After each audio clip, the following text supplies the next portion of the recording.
Hello and welcome to my online prep. उम्मीद करता हूं आपके बीपीएससी मेंस की प्रिपरेशन अच्छे से चल रही होगी। आज हम लोग इस वीडियो में डीआई के बारे में डिस्कशन करेंगे। डीआई बीपीएससी में मेंस के फर्स्ट पेपर में खंड 3 में पूछे जाती हैं और ये 72 मार्क्स का होता है, जिसमें 4 क्वेश्चन होते हैं, 2 के आपको जवाब देने होते हैं। एक क्वेश्चन का जो वेटेज होता है वो 36 मार्क्स का होता है। तो सबसे पहले हम लोग ये समझे कि डीआई प्रिपरेशन कैसे स्टार्ट करें, जीरो लेवल से कैसे स्टार्ट करें। वेल, डीआई को प्रिपेयर करने के लिए सबसे इम्पॉर्टेंट चीज़ होती है कि पहले डीआई के बारे में हम लोग जानें। डीआई में जो कंपोनेंट्स होते हैं उसके बारे में जानें। डीआई को प्रिपरेशन करने के लिए, बेसिक को मजबूत करने के लिए किस तरह से क्वेश्चन पूछे जाते हैं और बेसिक कैसे हम लोग मजबूत करें उसके बारे में जानें। तो आज हम लोग इस वीडियो में वही डिस्कस करेंगे। अंत तक बने रहिएगा, तब आपको पूरी तरह से क्लैरिटी मिलेगी कि कैसे प्रिपरेशन करते हैं। सबसे पहले जो बीपीएससी में, पहले ये समझ लीजिए कि बीपीएससी में जो क्वेश्चन पूछे जाते हैं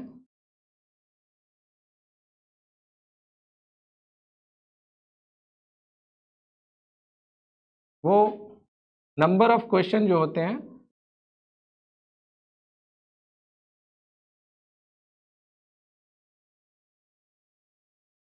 चार होते हैं।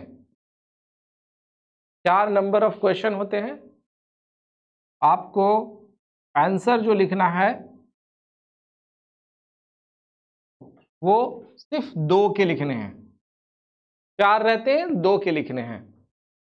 ये जो मार्क्स होते हैं ना, ये चार ये 2 क्वेश्चन के, ये 72 मार्क्स के होते हैं, याद रखिएगा। एक क्वेश्चन का वेटेज जो होता है वो 36 मार्क्स का होता है। तो 2 क्वेश्चन होते हैं, ठीक है। तो इसमें जो क्वेश्चन होते हैं, एक जो क्वेश्चन 36 मार्क्स के होते हैं, वो नंबर ऑफ क्वेश्चन किसी का 1 हो सकता है, किसी का 3 हो सकता है मिनिमम, किसी का 4 हो सकता है, किसी में 5 हो सकता है, किसी में 6 भी हो सकता है। तो जिस तरह से क्वेश्चन आएंगे, मार्क्स का डिस्ट्रीब्यूशन उसी हिसाब से हो जाएंगे। तो बीपीएससी को क्रैक करना इजी है। बीपीएससी में जो क्वेश्चन पूछे जाते हैं वो अगर आप देखोगे प्री में और मेंस में, दोनों में ही क्वेश्चन आपको कंटेंट बेस्ड से दिया जाता है और कॉन्सेप्ट बेस्ड से दिया जाता है। अब आप पूछोगे ये कंटेंट बेस्ड क्या हुआ और ये कॉन्सेप्ट बेस्ड क्या हुआ। कंटेंट बेस्ड हम लोग जो आमतौर पे हम लोग बोलते हैं रट्टा मारने वाली चीज़ है, जितनी भी हिस्ट्री हो गई, ज्योग्राफी हो गए, इकोनॉमिक्स हो गए या जीएस हो गए, ये रट्टा मारने वाले हैं। और जो कॉन्सेप्ट बेस्ड है वो मैथमेटिक्स हो गया। आपको कॉन्सेप्ट पता होना चाहिए और आप क्वेश्चन सॉल्व कर दोगे, आपको याद करने की ज़रूरत नहीं है। तो वो हम लोग बोलते हैं उसको कॉन्सेप्ट बेस्ड। अब बीपीएससी मेंस में भी देखिए, पार्ट 3 में, पार्ट 3 के क्वेश्चन में आप जब देखोगे तो ये डीआई के क्वेश्चन पूछे जाते हैं 72 मार्क्स के। तो ये क्या है? ये भी तो एक कॉन्सेप्ट ही है ना, कंटेंट तो है नहीं। कंटेंट का मतलब ये हुआ कि कोई कंटेंट है, आपको याद रखना है कि पानीपत की पहली लड़ाई कब लड़ी गई। ये कंटेंट है, ये आपको याद रखना है, ये कॉन्सेप्ट नहीं है। बट डीआई में होगा कि भाई एक सर्कल है, इस सर्किल का केंद्रीय कोण, आपका सेंट्रल एंगल कितना बनेगा, ये आपका कॉन्सेप्ट है। ये आपको याद रखने की जरूरत नहीं, इसको थोड़ा सा प्रैक्टिस कीजिएगा, ये हमेशा के लिए आपके साथ रहेगा। तो आप पहले डिफरेंस समझ लीजिए, एक कंटेंट बेस्ड और एक कॉन्सेप्ट बेस्ड। अब इसकी बात आती है कि डीआई होता क्या है। डीआई होता क्या है ये जान लीजिए पहले, उसके बाद हम लोग करते हैं। लेकिन उससे पहले जानना जरूरी है कि डीआई को शुरू करने से पहले किन किन चीजों की जरूरत पड़ेगी, हम लोग डीआई को स्टार्ट कैसे करें। देखिए, डीआई में जो क्वेश्चंस होते हैं वो नॉर्मली बीपीएससी में जो क्वेश्चन पूछे जाते हैं वो पूछे जाते हैं आपको एवरेज से,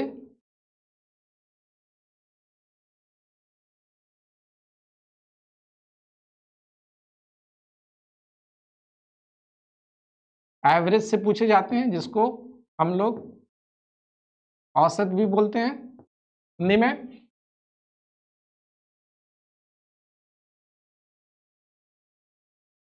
रेशियो, अनुपात,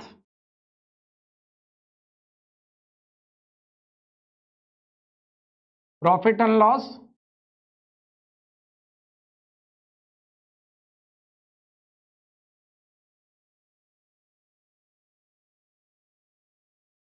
टाइम एंड डिस्टेंस,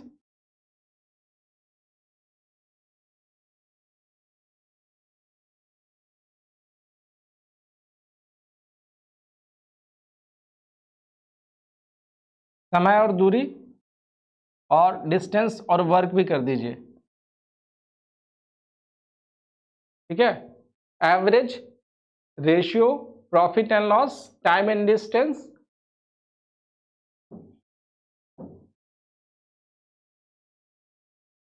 परसेंटेज,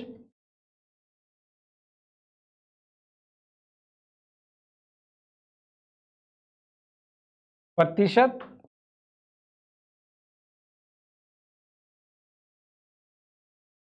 ठीक है।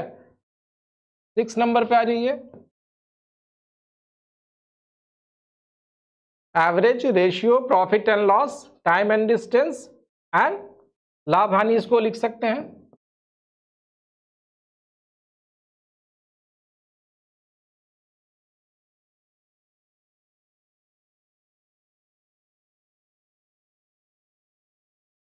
और क्वेश्चन जो आते हैं, एवरेज आपसे पूछे जाएंगे, रेशियो पूछे जाएंगे, प्रॉफिट एंड लॉस पूछे जाएंगे, time and distance, percentage, ratio and proportional आप एक लिख सकते हैं। तो इसी में आप रेशियो एंड प्रोपोर्शनल में चल जाएं।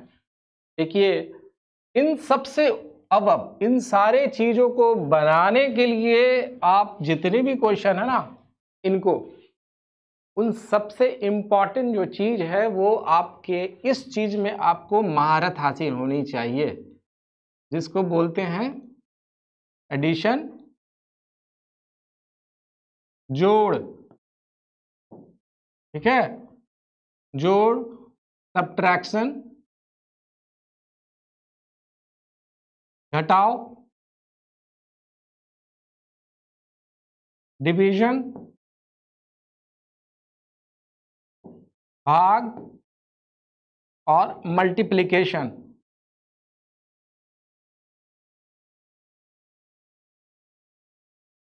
इसको बोलते हैं गुना। तो ये चीजें में अगर आपको महारत हासिल है, करनी पड़ेगी आपको, क्योंकि बात सिर्फ ये एक क्वेश्चन का नहीं है, 72 मार्क्स के हैं। अगर आप पे इस पे कमांड है, मतलब आप अगर डेली बेसिस पे थोड़ा सा भी प्रैक्टिस कर रहे हो, देखो मैथ्स जो है वो प्रैक्टिस की चीज होती है। आप जितना प्रैक्टिस करोगे, आपका जो स्किल है, आपका बनाने की जो क्षमता है वो और बढ़ेगी। ठीक है, तो ये आप डेली बेसिस पे आपको प्रैक्टिस करने हैं। कितनी बार करने हैं? ये सिर्फ इस पे 10 मिनट डेली दो, सिर्फ 10 मिनट और कुछ नहीं। और डीआई के लिए 1 घंटा आप निकालो, क्योंकि सिर्फ प्री का प्रिपरेशन नहीं करना है, मेंस और इंटरव्यू के लिए भी प्रिपरेशन करना है। तो डीआई के लिए आपको डेली समय 1 घंटा निकालने पड़ेंगे। जितने तरह के आपको इसमें क्वेश्चन आते हैं उन सारे क्वेश्चन को आप प्रैक्टिस करो और इस पे महारत इन सारी चीजों पे आप कर लो। ये जो 5-7 चीजें है ना, average, ratio, profit and loss, time and distance and work, percentage, ratio and proportional, compound interest, simple interest, ये जो कमर्शियल मैथ्स हैं, इनको अगर आप इसको प्रैक्टिस अच्छे से कर लोगे ना, तो प्री में जो 10 क्वेश्चन आते हैं ना, ये प्री में जो 10 क्वेश्चन है, तो आप मान के चलो 5 क्वेश्चन आराम से सिर्फ इसके प्रैक्टिस पे ही कर लोगे। ये आप प्रैक्टिस कर रहे हो किसके लिए? आप मेंस के लिए प्रैक्टिस कर रहे हो, बट ये जो चीजें हैं ये आपको काम आएगा, प्री में भी काम आएगा। तो ये बहुत इंपॉर्टेंट है, ये आप बहुत इंपॉर्टेंट है। इसकी शुरुआत आप बिल्कुल ही 8 क्लास की बुक से शुरू करो। अगर आपको नहीं समझ में आता है, मैथ्स में कमजोर हो, तो आप 8वीं क्लास के बुक उठाओ, मैथ्स की, आर.एस. अग्रवाल की या किसी की भी बुक उठाओ और ये बनाना शुरू कर दो 8वीं क्लास से। ठीक है, average, ratio, profit and loss, time and distance and percentage, ये प्रैक्टिस आप बिल्कुल वहां से बेसिक से शुरू करो। हम लोग शुरू करेंगे जब प्री का मैं बताऊंगा, तो एवरेज भी शुरू करूंगा, ratio, profit and loss, time and distance, ये सारी चीजें एक एक करके, इसका अलग अलग वीडियो आपको मिलेगा, आप देख सकते हो। हम लोग बनाएंगे इसको और आपको समझाएंगे, लेकिन अभी इस वीडियो में हम लोग मेंस के बारे में ही डिस्कशन करेंगे। इस सारे चीज पे कमांड लाने के लिए आपको एडिशन, सब्ट्रैक्शन, डिवीजन, मल्टीप्लिकेशन, बोले तो जोड़, घटाव, गुना, भाग आपका अच्छा होना चाहिए। ठीक है, अब आते हैं हम लोग, ये चीज तो बेसिक समझ गए, करेंगे कैसे हम लोग समझ गए। अब ये आते हैं कि डीआई होता क्या है। तो ये कोई भी युद्ध पे जाने से पहले हम लोग अपना वेपन चेक करते हैं, लड़ाई कैसे लड़ी जाएगी, तो ये भी रणनीति क्या होगी, तो ये भी हमारा एक तरह का युद्ध है। एग्जाम में पास करना और नौकरी हासिल करना तो ये एक युद्ध ही है ना। आप डेली युद्ध करते हो, सुबह उठते हो, शाम तक आप रात तक पढ़ते रहते हो, हर वो चीज करते हो जिससे आप युद्ध जीत जाओ, आप एग्जाम क्रैक कर लो और एक नौकरी मिल जाए अच्छी सी। यही करते हैं ना हम लोग सब कोई। तो ये युद्ध लड़ने के लिए, युद्ध करने के लिए रणनीति होनी जरूरी है। कौन सा वेपन लेके जाना चाहिए, कहां पर कौन से वेपन यूज करना है, तो ये वेपन ही है ना। ये स्ट्रैटेजी अगर डीआई की है तो डीआई का ये जो 72 मार्क्स लाने के लिए मेरी स्ट्रैटेजी क्या होगी, कैसे लाएंगे 72 मार्क्स। बहुत सारे स्टूडेंट बोलते हैं कि सर मैं डीआई लिख कर आया हूं, मैंने सारे दोनों का दोनों मैंने बनाया है, बट मुझे मार्क्स उतने आए नहीं है। उसका भी कारण है, डीआई यहाँ पे सब्जेक्टिव है। आपको हर एक पहलू को, हर एक एक्सपेक्ट को उसके लिखने पड़ेंगे आपको, तब आपको फुल मार्क्स मिलेंगे। आप ऐसा नहीं है कि सिर्फ सोल्यूशन दे दो तो आपको मार्क्स मिल जाएंगे, या 2 स्टेप में मैथ्स बना के चले आ जाओ, नहीं मिलेगा आपको मार्क्स। वो इसलिए ही देते हैं कि वो सॉल्व करें। तो डीआई को रणनीति से हम लोग आराम से क्रैक कर सकते हैं, आराम से 72 मार्क्स ला सकते हैं। 2 ही क्वेश्चन बनाने हैं और इसमें मुश्किल से आपको बनाने में मुश्किल से मुश्किल 10 से 12 मिनट लगना चाहिए, उससे ज़्यादा नहीं। बाकी आप दूसरे क्वेश्चन पे फोकस करते हो। सोचो आप 10 से मैक्सिमम मान के चलो 20 मिनट ही ले लेते हो, तो अगर आप 20 मिनट में 72 मार्क्स के क्वेश्चन बना के आ रहे हो 300 में अगर आप 72 मार्क्स के क्वेश्चन बना के आ रहे हो तो आप 24% तो आपको इसी में आ गया ना। सोचो 24% मार्क्स आप इसी में आ जाता है। इंटरव्यू में जाने के लिए आपको 50 to 55% मार्क्स चाहिए होगा ना। यहाँ पे 24% आपको डीआई में मिल रहा है। तो डीआई इतना इंपॉर्टेंट है क्यों है डीआई इंपॉर्टेंट? डीआई इंपॉर्टेंट इसलिए है कि जब आप अफसर बनेंगे, ऑफिसर बनेंगे, आपके पास जितनी भी चीज़ें हैं डेटा में ही आएगा। हम लोग आज के डेट में 21वीं सदी में जिस तरह से ग्लोबलाइजेशन हो रहा है, हर चीज़ डिजिटलाइज हो रहा है, तो उसमें क्या हो रहा है, डेटा की बात कर रहे हैं। तो डेटा एनालिसिस आना ज़रूरी है। आप कोई भी तरह का ऑफिसर बन जाओ, आप डीएसपी बन जाओ या बीपीएससी में सेल टैक्स ऑफिसर बन जाओ, आपके पास एक चीज़ कॉमन है, जिस भी तरह के आप पोजीशन पे जाओगे ना, आपको डेटा मिलेगा और उस डेटा को समझना है। अब सपोज करो कि आप एसडीएम बन गए और आपके पास डेटा है कि भाई आपके पास 3 साल का डेटा है कि आपके अंडर में आने वाला जो एरिया है उसके अंदर जो अपराध हो रहे हैं, किस किस तरह के अपराध हो रहे हैं और कौन कौन से मोहल्ले लोकेलिटी में हो रहे हैं, कौन कौन से जगह पे कौन कौन तरह के अपराध हो रहे हैं, ये डेटा रहेगा। ये डेटा देख करके आप बोलोगे कि किस जगह पे ज़्यादा अपराध हो रहे हैं, किस महीने में ज़्यादा अपराध हो रहे हैं, क्या वजह है, ठंडे में हो रहे हैं या गर्मी में हो रहे हैं, बरसात में हो रहे हैं। ये आप डेटा से निकाल सकते हो। उसके बाद एक कंक्लूजन पे आप जा सकते हो कि ये चीज़ों को हम लोग क्या रणनीति होनी चाहिए। तो डीआई इसलिए इंपॉर्टेंट, हर वो चीज़ आप डेटा से ही बात करोगे कि आपका मैन फोर्स कितना है और उसके अपेक्षा आपके पास जो क्राइम को लड़ने के लिए मैन पावर कितना है, उसके लिए भी आपको डेटा चाहिए।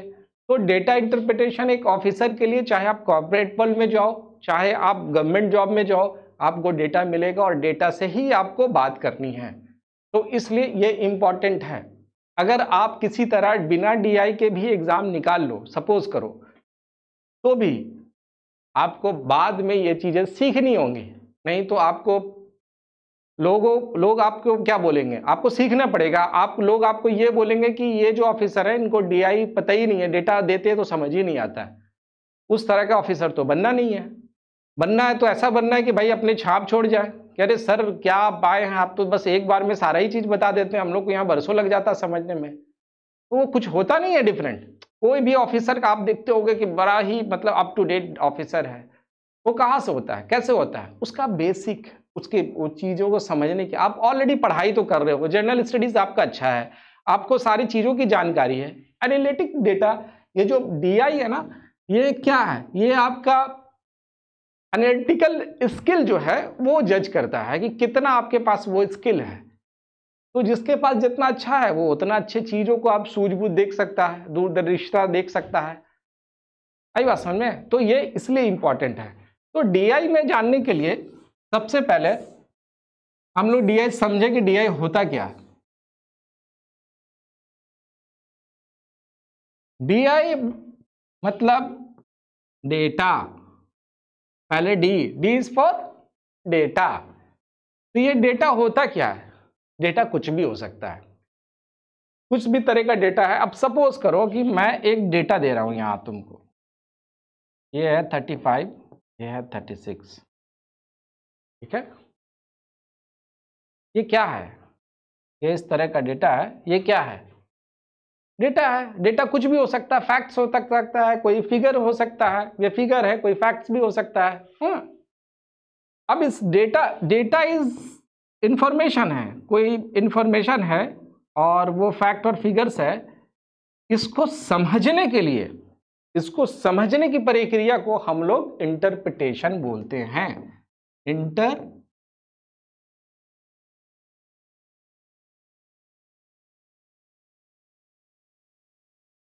इंटरप्रिटेशन बोलते हैं।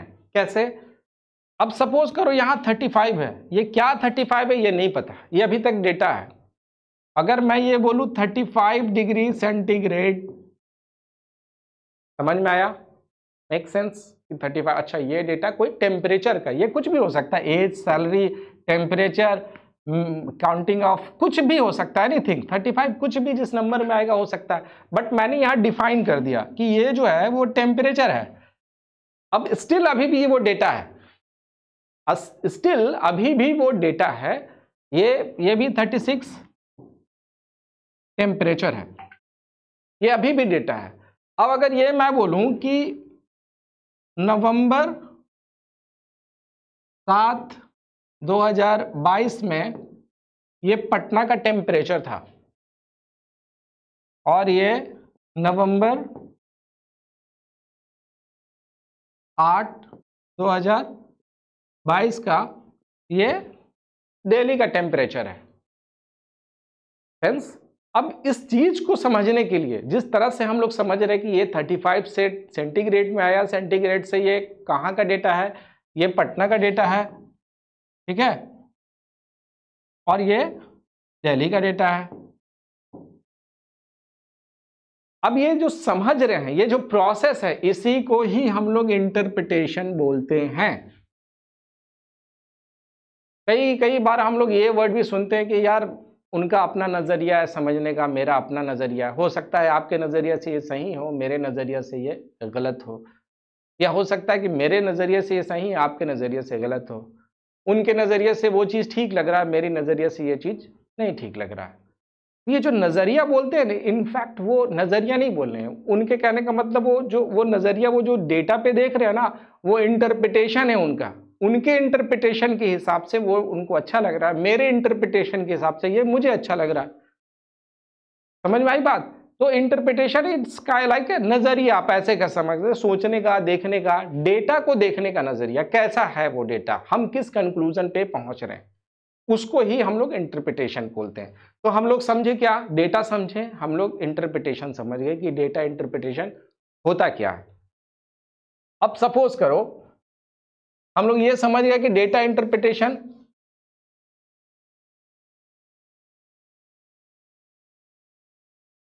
हम लोग ये समझ गए कि डेटा इंटरप्रिटेशन, डेटा और इंटरप्रिटेशन होता क्या है, ठीक है। अब ये समझ लो कि एक और एग्जांपल लेते हैं। सपोज करो कि आप,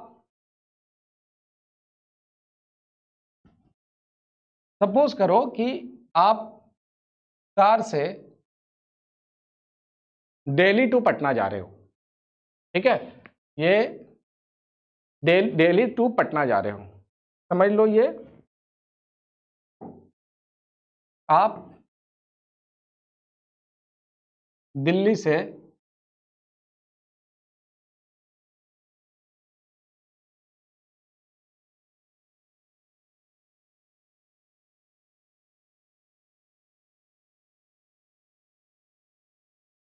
दिल्ली से पटना जा रहे हो, ठीक है।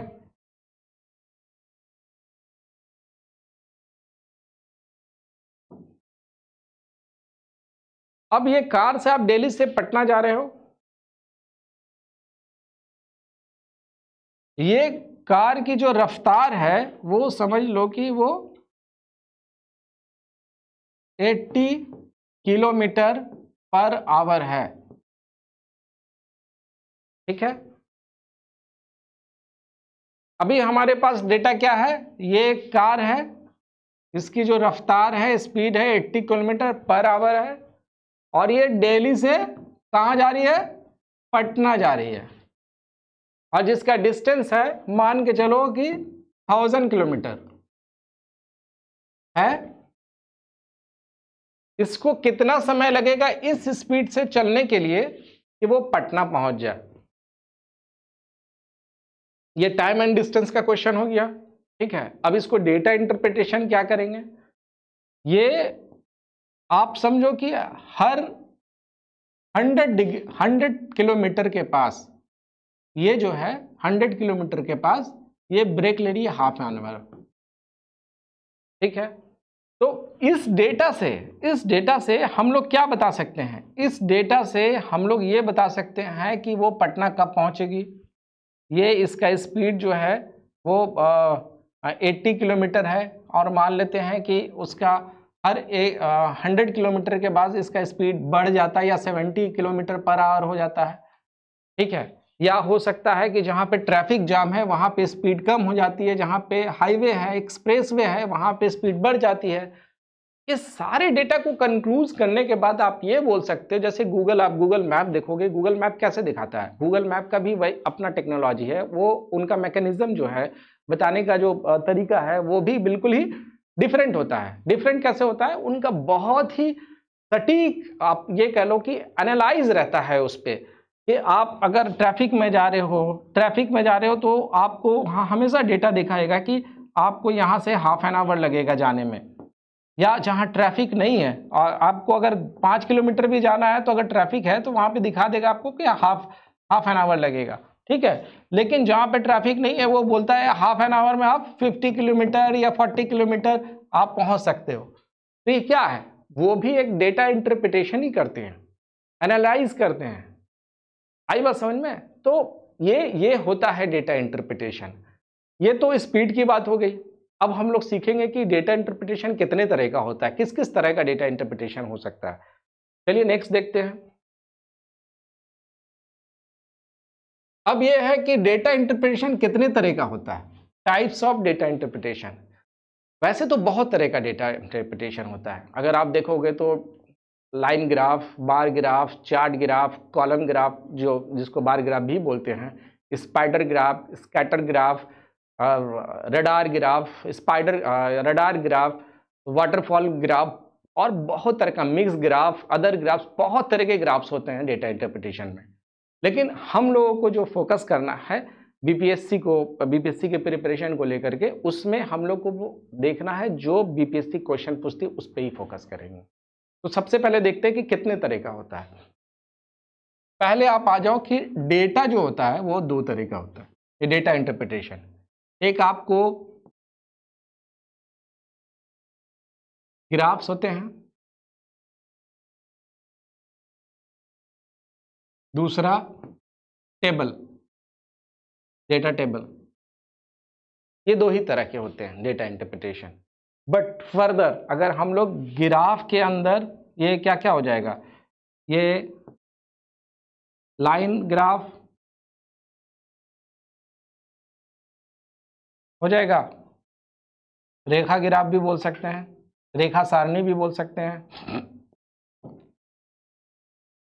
और बार ग्राफ, और पाई चार्ट, और स्पाइडर, रडार, मिक्स्ड,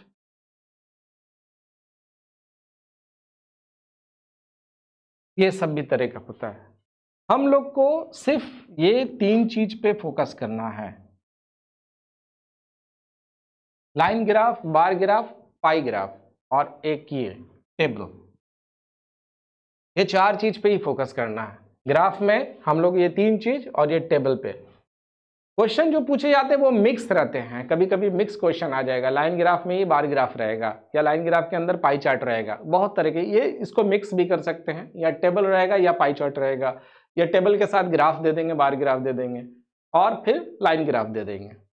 तो ये जो चीजें हैं ये आपको समझ लो कि इसमें ही आपको महारत हासिल करनी है। और इसमें महारत हासिल करने के लिए जो बेसिक जो हम लोगों ने बताया कि average, ratio and proportional, ratio, percentage, time and work and distance and profit and loss, और addition, subtraction, division and multiplication, ये आपका स्ट्रांग होना चाहिए 72 मार्क्स लाने के लिए। तो हम लोगों ने सीखा कि डेटा इंटरप्रिटेशन कितने तरह का होता है, ग्राफ होता है, एक टेबल होता है इसमें, और ग्राफ में फर्दर लाइन ग्राफ होता है, बार ग्राफ होता है और पाई चार्ट होता है। अब इसमें स्पाइडर, रडार, मिक्स और भी तरह के, स्कैटर्ड, बहुत सारे तरह के कॉलम, ये सब चीज़ें होते हैं। हम लोग को बस ये 3 ही पढ़ने हैं। तो सबसे पहले हम लोग इसको देखते हैं, ये जो टेबल है, ठीक है।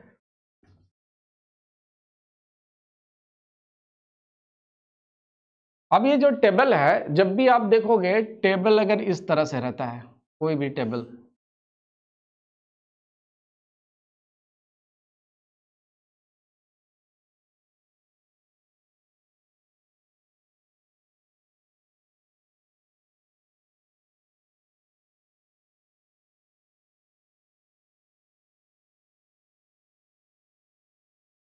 यहां पे जो इंफॉर्मेशन रहता है इसको हम लोग बोलते हैं क्या, टाइटल।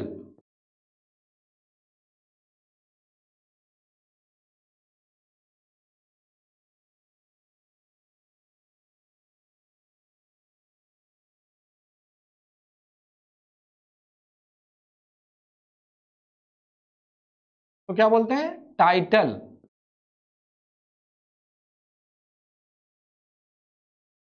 और इसको क्या बोलते हैं हिंदी में, हिंदी में बोलते हैं शीर्षक।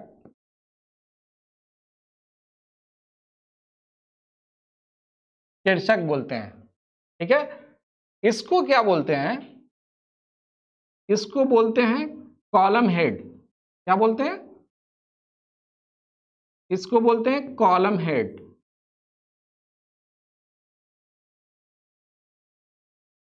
कॉलम हेड, ठीक है। इसके बाद भी रहेगा इसमें इसमें इसको बोलते हैं सब कॉलम हेड। सब कॉलम हेड, ठीक है। ये वाले पार्ट को, इसको, ये सब कॉलम हेड है। ये टाइटल हो गया, शीर्षक हो गया, और ये सब कॉलम हेड हो गया। अब ये वाले पार्ट को हम लोग बोलते हैं स्टब। ये वाले पार्ट को हम लोग बोलते हैं स्टब। ये पूरा, ये स्टब हो गया। अब अगर इंफॉर्मेशन यहां से आ रहा है, सपोज करो ये ए है, ये बी है, तो इसको बोलते हैं क्या, सब रो, रो स्टब, इसको बोलते हैं। और यहां जहां पे 1 2 या जो भी इंफॉर्मेशन रहता है, इसको हम लोग बोलते हैं क्या, इसको बोलते हैं बॉडी, ठीक है। और इसके नीचे जो लिखा रहता है यहां पे आप देखोगे कभी कभी लिखा रहता है, इसको बोलते हैं हम लोग क्या, फुट नोट और एंड नोट, ये भी बोलते हैं हम लोग, ठीक है। तो ये टेबुलर फॉर्म का हो गया। इसके डिटेल्स हम लोग जब टेबुलर डेटा टेबुलेशन हम लोग जब पढ़ेंगे, एक एक करके देखेंगे कि किस तरह के डेटा आते हैं टेबुलर फॉर्म में और उसको कैसे सॉल्व करते हैं, तब हम लोग ये देखेंगे। अभी के लिए आप इतना समझो कि ये टेबुलर ये होता है। इसको इंफॉर्मेशन जो है टेबुलर में, आप कौन कौन सा इंफॉर्मेशन है इसमें वो समझ लो।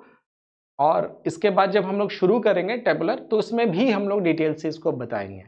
ठीक है, तो ये हो गया tabular, table data.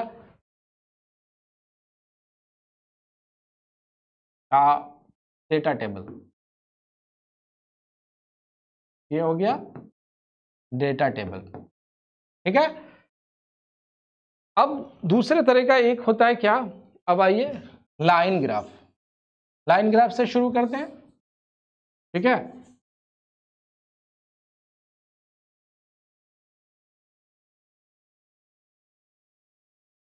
Line graph, जैसा कि लाइन बोला जाता है, रेखा, रेखा ग्राफ या लाइन ग्राफ, इसमें दो लाइन रहती है, ऐसे समझो, जिसको बोलते हैं ये horizontal line, horizontal, horizontal line,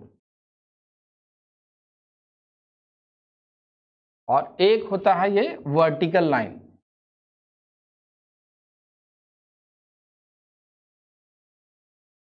ठीक है, ये वर्टिकल लाइन है, जिसको हम लोग हिंदी में बोलते हैं लंबवत, लंबवत रेखा, और इसको बोलते हैं क्षैतिज रेखा। ये दो लाइन पे एक मेजरमेंट है, इसको हम लोग इसी लाइन पे देखते हैं। तो ये जो हॉरिजॉन्टल लाइन है, इसको हम लोग बोलते हैं क्या, एक्स एक्सिस। क्या बोलते हैं, एक्स एक्सिस। ठीक है, और इसको हम लोग बोलते हैं वाई एक्सिस। ठीक है, ये एक्स एक्सिस है और ये वाई एक्सिस है। यहां पे जो इंफॉर्मेशन दिया रहता है ये क्या है, उसको हम लोग बोलते हैं लेवल।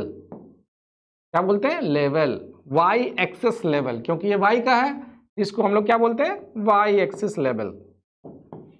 और इसको क्या बोलते हैं हम लोग, x axis level, x axis.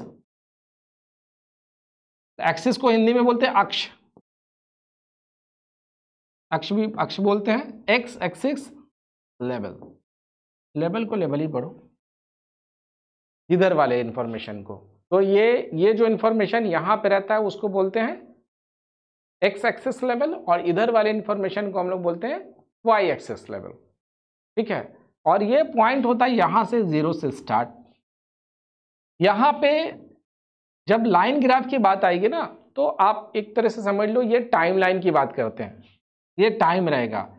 Time ये किसी चीज में भी हो सकता है, सेकेंड में हो सकता है, यहाँ पे आर में हो सकता है, जिस तरह का ग्राफ है, जिस तरह का इंफॉर्मेशन है। ठीक है,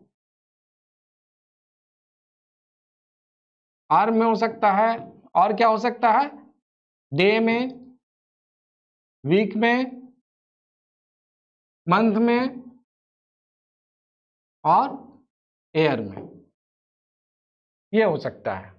ठीक है, और यहाँ पे वाई एक्सिस में वो यहाँ पे क्वांटिटी होगी, इंफॉर्मेशन क्वांटिटी की होगी, यहाँ पे टाइम की होगी, यहाँ पे क्वांटिटी की होगी।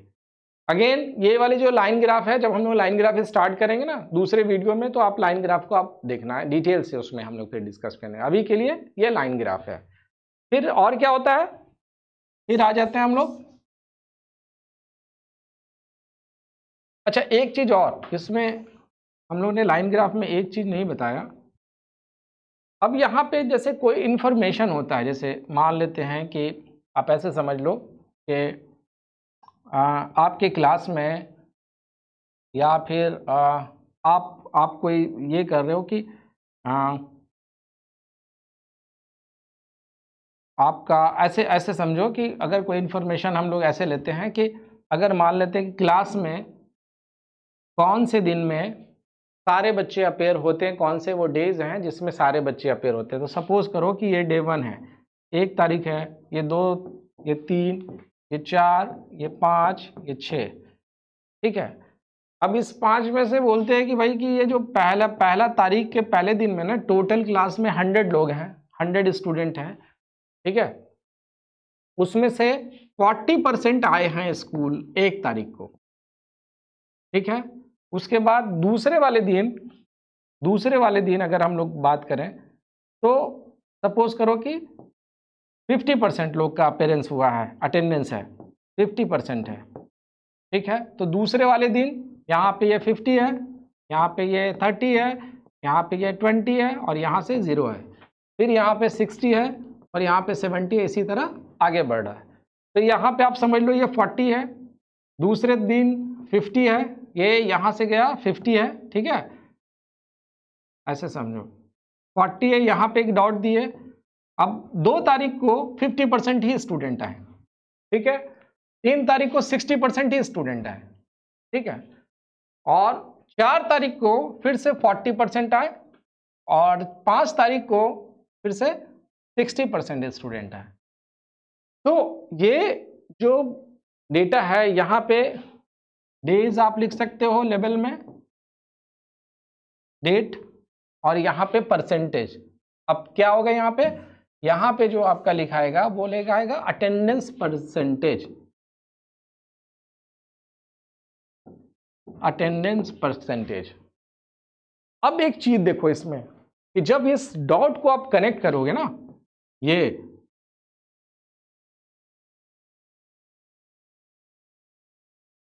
ये आपका ग्राफ हुआ, तो यहां ट्रेंड दे सकते हैं कि शुरू के 3 दिन में अटेंडेंस बढ़ रहे थे, लेकिन 4 तारीख को अटेंडेंस गिर गया। तो ये डेटा पूछेगा ये भाई 4 तारीख को ऐसा क्या हुआ था, तो हो सकता है बहुत बारिश हो रही होगी, या हो सकता है बहुत गर्मी पड़ी होगी, या बहुत ठंड पड़ गई होगी, या कुछ ट्रैफिक जाम होगा, या भारत बंद होगा, कुछ भी। तो ये अटेंडेंस हो सकता है कि इसलिए इतना गिरा है। फिर 5 तारीख को ये अटेंडेंस बढ़ गया। तो हम लोग डेटा देखकर ही बोल सकते हैं कि कौन सा इंफॉर्मेशन, कौन सा चीज़ें हम लोग यहाँ से निकाल सकते हैं कि हाँ इतना परसेंटेज था, 100 में से इतने स्टूडेंट आए, 4 तारीख को नहीं आए, लेकिन हाँ 5 को बढ़ रहा है स्टूडेंट। मतलब शुरुआती दौर में, शुरू के महीने में अटेंडेंस बढ़ते हैं और ये आखिर तक जा करके 70-80% स्टूडेंट आ जाते हैं। तो ये टाइमलाइन में हम लोग लाइन ग्राफ में इस तरह से प्लॉटिंग करते हैं। अब आ जाओ यहाँ पे,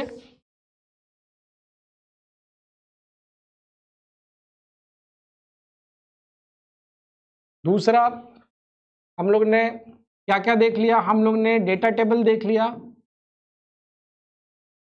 डेटा टेबल देख लिया हम लोग ने, ठीक है। फिर क्या देखा हम लोग ने, लाइन ग्राफ देखा, है ना। अब हम लोग देखेंगे क्या, बार ग्राफ, बार ग्राफ, ठीक है, जिसको बोलते हैं विड्थ सारणी भी बोलते हैं। इसमें जो बार ग्राफ है,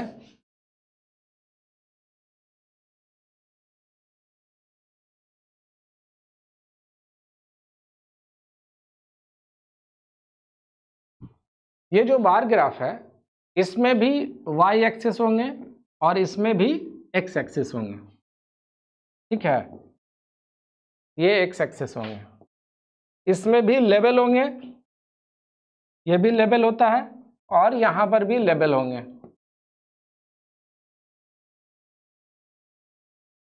ठीक है, यहां पर भी लेवल होंगे। ये y एक्सिस का लेवल है, ये x एक्सिस का लेवल, ये x एक्सिस का, ये y एक्सिस का लेवल है। अब यहाँ पे जो ग्राफ होता है ना, वहां हम लोगों ने पॉइंट पढ़ा, यहाँ पे एक रेक्टेंगल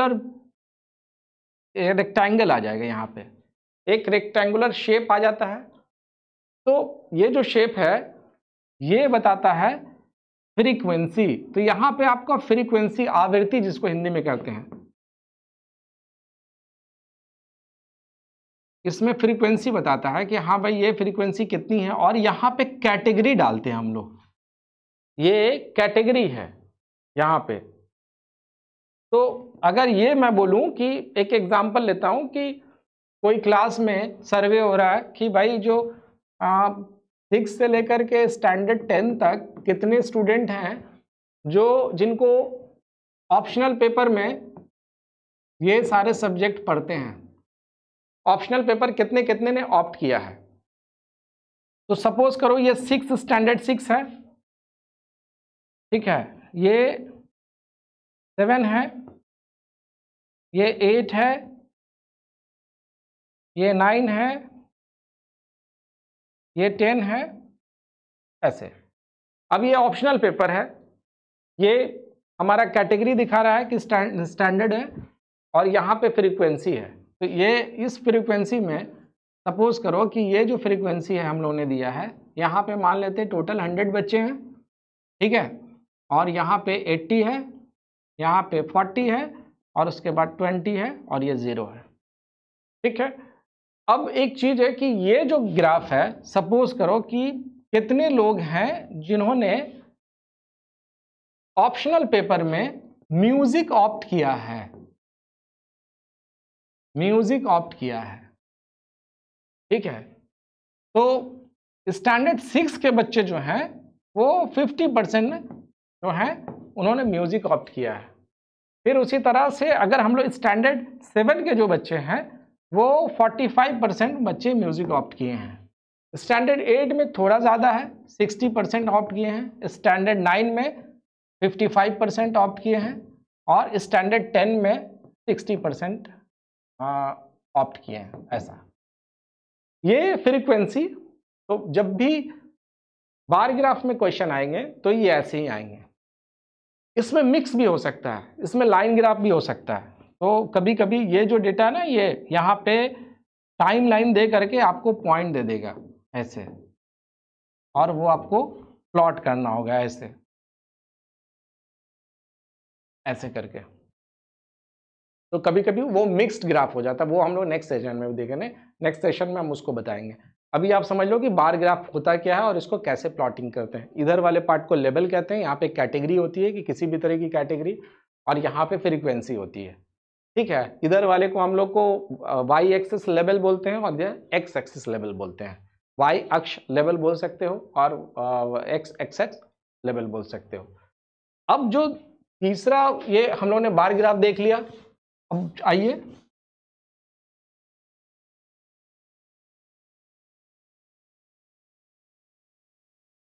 अब जो तीसरा है वो है पाई चार्ट। पाई चार्ट की जब बात करेंगे, इसको हम लोग सर्कल ग्राफ भी बोलते हैं। क्या बोलते हैं? सर्कल ग्राफ, ठीक है। हिंदी में क्या बोलेंगे इसको? हिंदी में बोलेंगे वृत्त सारणी, ठीक है। इसको पाई चार्ट भी बोलते हैं, जनरल नॉर्मल लैंग्वेज में पाई चार्ट ही बोलते हैं हम लोग।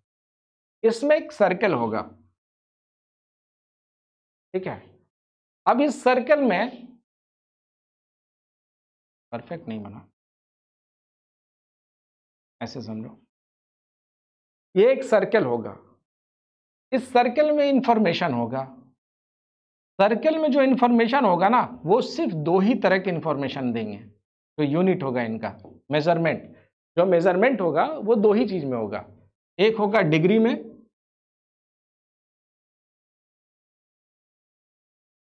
और दूसरा होगा परसेंटेज में।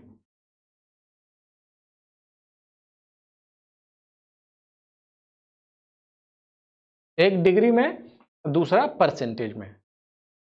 आप सर्कल जब पढ़ोगे तो सर्कल में ये जो केंद्रीय कोण होता है, सेंट्रल एंगल, ये 360 डिग्री का एंगल बनाता है यहाँ पे, ठीक है। क्वेश्चन जो आएंगे कि आप पहले एक और बेसिक चीज समझो, ये 360 डिग्री, इसका हाफ कितना हो जाएगा? 180 डिग्री, 180 डिग्री, ये एंगल 180, ये एंगल 180, इसका हाफ, तो ये कितना हो जाएगा? ये वाला पोर्शन, ये 90 डिग्री, 90 डिग्री इधर भी, 90 डिग्री इधर भी, इसका भी हाफ कर दो 45 डिग्री आ जाएगा, इसका भी हाफ कर दो तो 22.5 डिग्री आ जाएगा। ये इस तरह से डिग्री अप्रोच होता है। और कभी परसेंटेज में रहेगा, ये इंफॉर्मेशन है, और यहाँ पे सपोज करो कि ये सपोज करो कि ये 20% है, ये 30% है, ये भी 30% है, और ये 10% है, ये 10% है। तो ये इंफॉर्मेशन परसेंटेज में भी रहता है और डिग्री में भी रहता है। क्वेश्चन जब आपसे पूछेगा तो उसका फिर फार्मूला होता है। फार्मूला में जैसे कि आप जब हम लोग सर्कल शुरू करेंगे ना तो फिर उसमें बताएंगे कि ये फार्मूला कैसे यूज़ करते हैं हम लोग। सर आप अभी इतना समझ लो कि ये डिग्री में पूछे जाते हैं और परसेंटेज में पूछे जाते हैं। इसको सॉल्व करना बहुत आसान है। कुछ एक फार्मूला है जो आपको याद रखने पड़ेंगे कि गिवन एरिया, जैसे given area total area into 360, अगर 60 है तो ये फार्मूला होता है। उसी तरह अगर डिग्री में नहीं है तो फिर परसेंटेज में तो 100% आप लिख दो यहाँ पे, और यहाँ पे given area divided by 360 degree आप यहाँ पे लिख दो। ठीक है, तो ये जब हम लोग शुरू में जब स्टार्ट करेंगे ना पाई चार्ट, तो पाई चार्ट वाले में आप सेपरेटली इसको हम लोग डिटेल से बात करेंगे। तो हम लोग ने क्या क्या सीखा? हम लोग ने सीखा क्या क्या? हम लोग ने सीखा डेटा इंटरप्रिटेशन किसको बोलते हैं, कितने तरह के क्वेश्चन आते हैं। ठीक है, ये सीखा। हम लोग ने डेटा इंटरप्रिटेशन को जाना।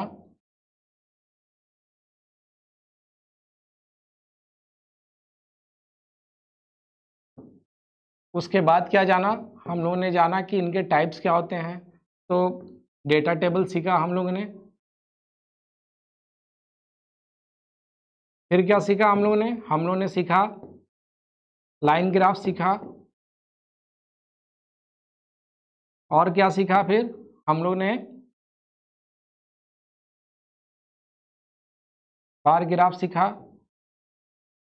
और क्या सीखा फिर हम लोग ने? हम लोग ने पाई चार्ट सीखा। ये इतनी चीजें आपको डेटा इंटरप्रिटेशन बनाने के लिए पूछे जाते हैं। इसी तरह से इसी में से क्वेश्चन आते हैं, टेबलर में, लाइन ग्राफ में, बार ग्राफ में, पाई चार्ट में। और इन सब को बनाने के लिए आपका एवरेज बोले तो औसत, प्रॉफिट एंड लॉस बोले तो लाभ हानि, परसेंटेज प्रतिशत, और रेशियो एंड प्रोपोर्शनल, रेशियो आप ले लो, अनुपात। ठीक है, और फिर क्या होगा? Time and distance and work, समय एंड दूरी एंड वर्क, समय एंड दूरी और काम, ये देख लो।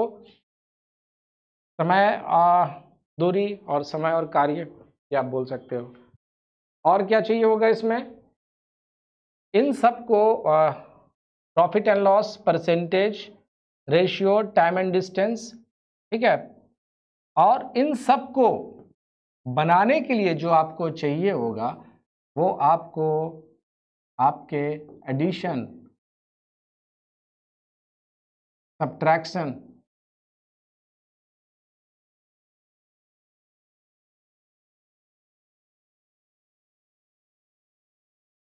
सब्ट्रैक्शन, डिवीजन एंड मल्टीप्लिकेशन, ये स्ट्रांग होने चाहिए, तब ये आपके लिए केक वॉक हो जाएगा। उम्मीद करता हूं कि इनसे आपकी डीआई को समझने की कॉन्सेप्ट की क्लैरिटी, कॉन्सेप्चुअली आप इस चीज़ को समझ चुके होंगे, क्लैरिटी मिली होगी कि डीआई होता क्या है और कैसे बनाते हैं और क्या अप्रोच होना चाहिए। नेक्स्ट वीडियो में हम लोग एक एक करके उस पर क्वेश्चंस बनाएंगे, डेटा टेबल पे, पाई चार्ट पे, लाइन ग्राफ पे और बार ग्राफ पे, उस पर डिटेल से हम लोग डिस्कशन करें। अभी के लिए बस इतना ही, और आपसे मैं एक चीज़ बोलूँगा कि आप अभी से प्रिपरेशन शुरू कर दो। सबसे पहले तो आप अपना एडिशन, सब्ट्रैक्शन, मल्टीप्लिकेशन, डिवीजन ये मजबूत कर लो, क्योंकि ये क्वेश्चन ही आएगा। ये क्वेश्चन आपके पास डेटा रहेगा कि आप सपोज कर लो 60606 डेटा है, डिवाइडेड बाई 176,000 है। इसको रेशियो में कन्वर्ट करो आप, इसको आप रेशियो में कन्वर्ट करो। तो रेशियो में कन्वर्ट कैसे करेंगे आप? आपको ये पता होना चाहिए कि जो 6 है ये किससे किससे डिविजिबल होगा, ये वाले टोटल नंबर, ये किससे किससे डिविजिबल होगा। और हाँ, एक चीज़ और भी, बीपीएससी मेंस में खास करके इस पेपर में कैलकुलेटर अलाउड रहता है, तो कैलकुलेटर का यूज़ करना सीखिए। इस तरह के क्वेश्चन को आप कैलकुलेटर से भी यूज़ कर सकते हैं, तो कैलकुलेटर यूज़ कीजिए। लेकिन कैलकुलेटर इज सेकेंडरी थिंग्स।